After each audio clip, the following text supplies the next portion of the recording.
Bill O'Reilly is making waves in a one-on-one interview with Dan Abrams tonight. A recent revelation that both O'Reilly and former President Trump are triple vaccinated. They have the booster. Drew some booing from fans at one of their tour stops. Take a listen. Both the president and I are vaxxed, and did you get the booster?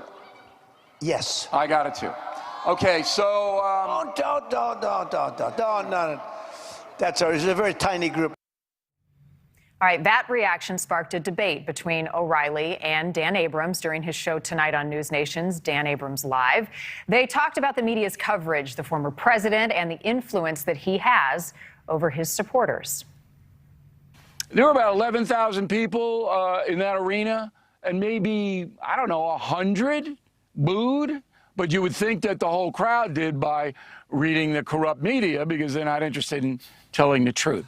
But President Trump is very proud that his administration developed that vaccine. That's the bottom line on it. Well, look, and I think they should be. I think they have a right to be. And I think it would be great.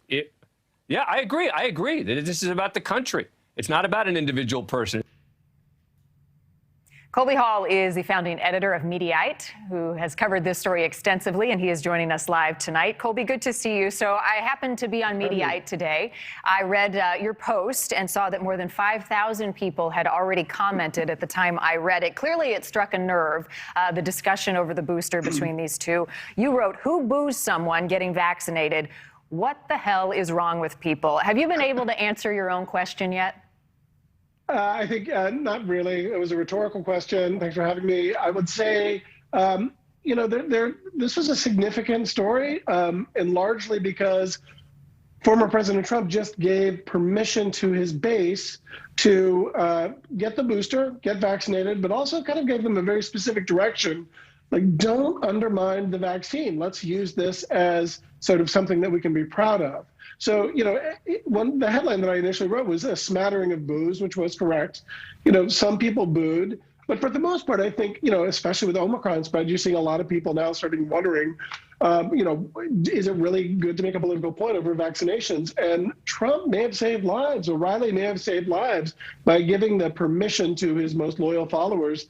It's okay to get vaccinated, and they should, because science is real. But critics would say he wasn't upfront with it. He didn't come out and say, get the vaccine. He was asked the question kind of off the cuff. Oh, did you get the booster? Yes, I did. So it's not as though he launched a campaign telling Americans to get the booster shot. He was asked a quick question. They moved on. Well, I think that's true. And there are no heroes here in that light, but it is not insignificant that he did make that pivot. So I'm not alone. And I will say, if there is a hero here, our nation turns its lonely eyes to Bill O'Reilly, who has a big enough ego to confront Trump. And, these two are old friends. There was a time not long ago where O'Reilly was a much bigger deal than Trump. And it feels very clear to me that O'Reilly just said to Trump, like, why aren't you taking a victory lap over this? Why aren't you telling your base to get vaccinated? And I think in today's media landscape, there are very few people who are bold enough to actually confront Trump and say, dude, you're getting this wrong. Mm-hmm. And I think that's what we saw right there. And I think that's what basically O'Reilly admitted in what was a fascinating interview with Dan in the previous hour. So, yes, it's true that Trump has largely stayed away from the vaccine. But let's do positive reinforcement. Let's call a spade a spade. And in this instance, his behavior was very good and will likely save lives. Well, let's see if he still has the influence over that base that he had months ago. Before I let you go, Colby, he said, Bill O'Reilly, when he talked to Dan tonight, said Donald Trump will run again for president. Many wonder if this history tour is just a campaign in the making. What do you see play out? It's impossible to say. I mean, I think it's 50-50. I think there's a lot of money to be raised if you're running for office. And the best way to raise money for running for office is to act like you're running for office. I'm not sure the Republican establishment at this point really is all that into it. And Trump's power and sway over the establishment may not be as strong today as it was, say, even 6 months ago. So it's too early to say, and anyone who knows officially isn't being honest. Of course he's going to say he's running again. Will he actually run? We'll see. All right. Colby, nice to talk to you. Thanks for coming on. Thanks for having me.